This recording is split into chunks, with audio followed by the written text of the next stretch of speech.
You'll be glad that you returned to our 2012 coverage of the ABFF. Here's an American Black Film Festival flashback. Plan is to make this a family business and keep it going for generations to come.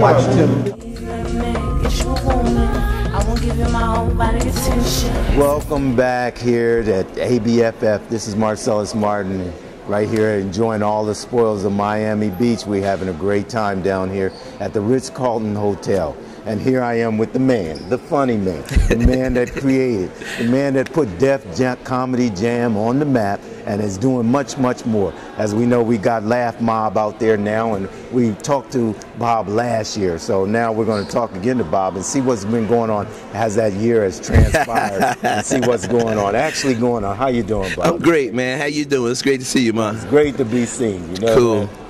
But tell us a little bit about your projects and what you got coming up. I know you're the man that's connected with all the funny people. Well, previously on the show, we talked last year about some projects that I had going on, you know, coming out of the Def Comedy Jam brand, which is now in its 20th year. We're celebrating our 20th year of Def Comedy Jam, so I feel real good about that. But also, I feel extremely good about Laugh Mob, you know, and Laugh Mob is more of Bob's best.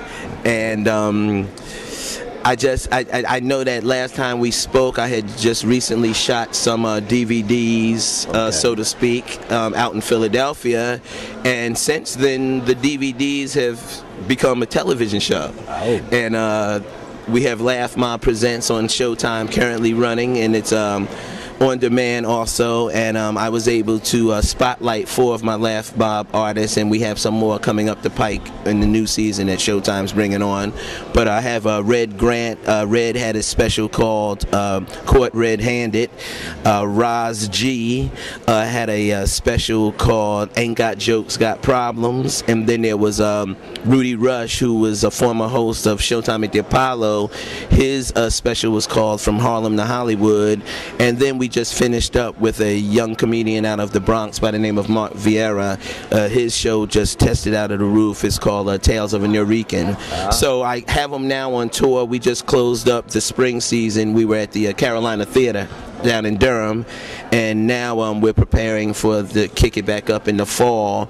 And I'm here at the ABFF, you know, taking on meetings and doing what have you, and you know, setting up these films that we're going to be doing. Well, every year you're here at ABFF, so and each year it seems to be more and more prosperous for you every year. Oh, no doubt. Tell them, give them the location of Laugh Mob. I know the last time I went on there, which was pretty recently, I just laughed my butt. Yeah. Well, we just rebuilt our website, and it's www.laughmob.com, where also you can like us on Facebook, and you know, a lot of good stuff is popping. Yeah, so you're out there in the social media.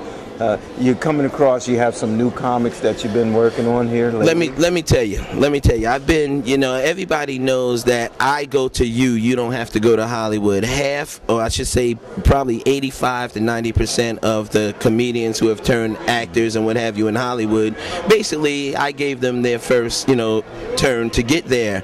And I just feel like now, like 20 years ago, those was the Michael Jordan years, and now it's the LeBron James years. We happen to be in Miami right now. So, and you know, it's like it's time for those comedians. Like you take the Kevin Harts and the Mike Epps of the world, they were winning contests, D-Ray Davis, they were winning contests with me back in the late 90s.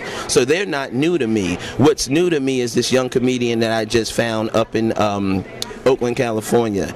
His name is Leonard the Kid Jackson. He is 16 years old. And you know, I put Dave Chappelle on at an early age and Aries Spears, and this guy is like right on par with them. And then I have a gay comedian named Justin Lucas out of San Francisco we're working on a project with, and this guy is like, you know, he's phenomenal. So it's like a lot of good things, and there's a whole lot of talent that I have, you know, on the Laugh Mob umbrella. And you know, I have a DVD that I'm putting out here in the streets. I have a street DVD. Okay. And actually, here it is right here. Right. Yeah, take a look at it. It's yours. We Got Next. Yeah. Yeah, We Got Next. And it features a whole lot of comedians, some that you know, some that you don't know. But It's really, really hot. It's like a behind the scenes, because I look at Laugh Mob as being like a comedy version of Motown, what Mr. Gordy did back in the late 50s, early 60s. That's what I'm trying to do with comedy, and take us from our artists to our writers to our producers, directors, and what have you. So it's cool. So you're working on well, you got a DVD out there. So what's the next film that you're getting? Well, we have 3 films that's slated to do some things, and my partner is Arthur Spivak. Arthur produced a show back in the 80s called Mad About You with Paul Reiser. And my other partner is Tim Story, and I think everybody knows what Tim does. The #1 film in the country for two weeks. Almost Think Like a Man. Yeah. So we have some independent joints that we're going to be doing, because we want to brand ourselves like Laugh Mob Films, very similar to how National Lampoon used to take their artists, and you might see somebody in this movie or that movie or that movie. That's what we're going to be doing with Laugh Mob. Okay. So for any type of aspiring comedian out there, or somebody that wants to get into this business, I guess basically you'll focus on the comedian end. Is there any type of advice or anything you would kind of give an aspiring comedian, or someone who maybe not even thought about it but starting to think about, I think I want to do that, I think I can do that? Okay, well, it's easy to say you think you want to do it, but you have to do it. And just because you're funny in the barber shop or in the beauty salon or on your job doesn't necessarily mean that you're going to be funny, you know, on stage in front of people, and especially the first time. So you have to take that chance and look for an open mic and try to come up with 5 minutes of material, things that you might think is funny, and it could be anything, and develop a style, and know that you're not going to blow the stage up the first time. But what you do is maybe take a friend to the show with you and let them evaluate your set, and if 3 of those 5 minutes were funny, you keep those 3 minutes, and then the other 2 minutes that may not be funny, get rid of them and work on 2 more minutes, and 1 of those 2 minutes may be funny, then you have 4 minutes, and you just keep building from there, and once you get 15 minutes, come see Bob Sumner. So, you only need 15 minutes of funny to be with Bob Sumner. I mean, just to get it to the next level, because even like when I launched Chris Tucker's career, Chris might have had about 10, 12 minutes, but it was enough to put on television. But then you have to, take it to the next level, and most comedians want to be actors, for the most part, and a lot of them are acting on stage, so that's what it is. So it's the development. Just 15 minutes is not enough, because to be out there and put on a show, you're going to need at least, 45 Yeah, you're going to need 30, 40 minutes. But the other part is be original. Don't be hacking. Don't be taking other people's jokes, because if I hear you doing somebody else's jokes, don't come see Bob Sumner. Okay. Well, is there any particular, anything that you want to say to my audience out there that might inspire them to do something, or just some information that you'd like them to know? Well, I just think that it's very important to keep the faith. You know what I mean? Keep the faith, believe in, whatever that dream is, because that dream can be achieved. I'm a perfect example of it, and, I may have told you, like 5 years ago, I was carjacked.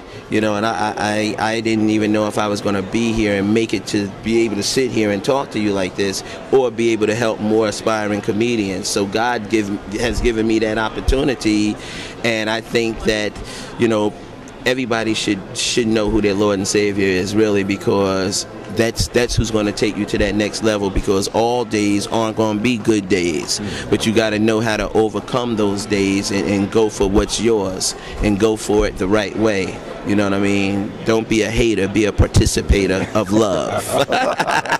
Those are words from one of the greatest out there who's done it and can do it again and again and again. It's like a cookie cutter. He got that cookie, looks good no matter which view you look at it. I like to say I have the original formula. Well, Bob, it's been great talking to you this year, and I'm sure we'll talk again. And just remember, you need at least 30 minutes of comedy out there to make it in this world. So start working out there, keep writing, keep performing, and keep participating. And most of all, stay with your dream. Wake up every morning following that rainbow, and believe me, you'll find a pot of gold on the end. Right? That's what's up. Thank you. Congratulations, Jeff Friday. 16 and counting, baby. All right.